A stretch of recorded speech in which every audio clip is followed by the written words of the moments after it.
Kakong binda CM ka longkmi ka badang don hapadeng ke jingki dak basha tangan nadu kan reuterik jeliu araja rapusau ha parking lot ka additional secretariat Shillong bandawas na penbai ka surok na nongpo umden Sunapur hari boy district ha ka step ka kharwai terik jeliu araja rapusau kala pentep bakkan numla banlik mi hi syakami yakren bau sembut bidang ba ka jela pedai kmi yak tanat piuli roads uba persdon tensong ha ka puar arbaje no phaisi namar bakadon hapadeng ka jingklot kamen Kumman syukudo banda kaliang ke sorkar kelakot yakren ya kakong benda sakajan miet ke shipau terik jeliu araja arhusau ha kaba hadien ke jimir jumut ketai kelong kemi kalasim ya karai ban priang ya ketai ke jingkot yakren kani kelong kemi kelong basha ketai ke jikren kan pha mi khmat pat da kibrio ki basania ki bakentup ya katu katni ki bana Shillong bat ki babun kindei na nongpo constituency Shushu kalau ongru bak kemilenti bahak ketai kejingkran kan long ke basiso bat kerman ru bak sorkar bahak keni kenti kan ai ke jingkular ke bas kem kumba kaladawa. Hakani ke step ke jing ai men CM ikong bendas nakaliang ki katu kan ni ki rupai ba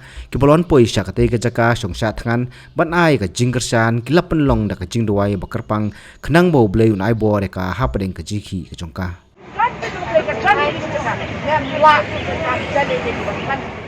Hagan nega step ngapun pau ke jing sngongu ya blei bau lai nga kamet kat koi kibkhya te kan ne kalong ke jing pentip ke jonga na banta jong phi ki paj ba baro na ka than bat ka dong ke jongi hamden bat ribhoi barok ke wei bat hapo ke jelai barok ke wei ngapun pau ke jing sngongu ya ka sorkar bakal pen snap ya ki jing dawa ke jonga da ka baki khot ban ya kren ya nga kan nega sni ban ai ya ka assurance na ka banta ban pentri kam no ya kati ka surok ka jongi kat kum ka jing dawa ka jonga bat ka jing angnut ka jonga lem bat ka jing angnut jong ki paj ba ki babon ki balang tena kaliang ka jonga nga pentip shapi ba nga hinalade ngamla ban let mi hapo ka office jong udiputi ni CM nga pha ya ki briu ki ba nga ngadashnya ki briu ki bahayi ngasam lem bat ki pralok pajor ki balong ki nong kesan ki jonga ngan pha let ya ki lengba ka jing tho ka bangangan ai haki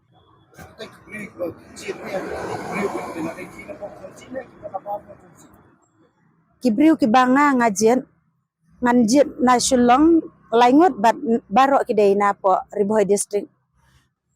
makalongot ay ito di chief minister kawan kat kum ka jing pha jong ki ka dei hapo nyongot ana te ngi penmang prangut khandai ngot ban len tena kaliang juki nga ngamla bantip ka nongot ki sya bandrung ha ka kamera jong em na kaliang jongi kamdei bangin ya let lang bat UMLA ni MDC ngin ya let ngan pha ban let tang ya ki nong mi khamat o ki nong ki briu ki jonga ki banga nga shenya nga pha let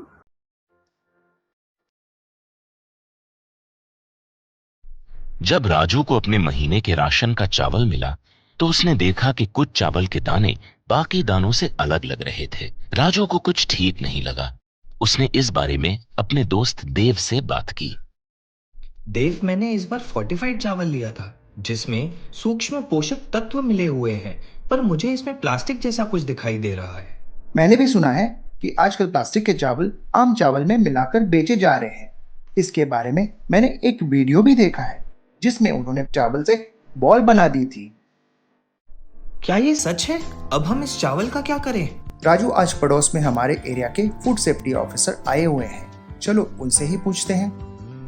Raju और देव ने अपने एरिया के food safety officer से मिलकर इस बारे में बात की। सर देखिए, इस फोर्टिफाइड चावल में कुछ दाने अलग दिख रहे हैं। घबराइए नहीं, FSSAI के निर्देश के अनुसार चावल में सूक्ष्म पोषक तत्वों को सही मात्रा में मिलाया जा रहा है। इन्हें कहते हैं फोर्टिफाइड चावल। फोर्टिफाइड चावल के दाने चावल का पाउडर और सूक्ष्म पोषक तत्व जैसे विटामिन B12, फॉलिक एसिड और आयरन को सही मात्रा में मिलाकर बनाए जाते हैं। फिर इन्हें आम चावल के साथ 1 दाना प्रति 100 दाने के अनुपात में मिलाया जाता है। अच्छा, पर ये बॉल जैसा क्यों हो जाता है? पके हुए चावल में 80% स्टार्च होता है और कार्बोहाइड्रेट की अधिक मात्रा होने के कारण चावल चिपकता है और इसमें लचीलापन आता है। और हाँ, किसी भी तरह के चावल को चिपकाकर इस तरह की बॉल बन सकती है। ये तो आपने बिल्कुल सही बात बताई सर, लेकिन क्या फोर्टिफाइड चावल के रख रखाव और पकाने के तरीके में कोई फर्क होता है? जी नहीं, फोर्टिफाइड चावल के रखरखाव, स्वाद और पकाने की विधि आम चावल जैसी ही होती है। हमें फोर्टिफाइड चावल को अपने रोजाना के खाने में प्रयोग करना चाहिए ताकि हमें और हमारे परिवार को सही पोषण मिल सके। इसके साथ साथ सभी चावल उत्पादकों को भी फोर्टिफाइड चावल उपलब्ध करवाने चाहिए ताकि हम सब इससे स्वास्थ्य लाभ ले सकें। आपने तो हमारी आंखें ही खोल दी। अब हम अपने और अपने परिवार के लिए फोर्टिफाइड चावल ही लाएंगे। Food safety and standards authority of India द्वारा जनहित में जारी।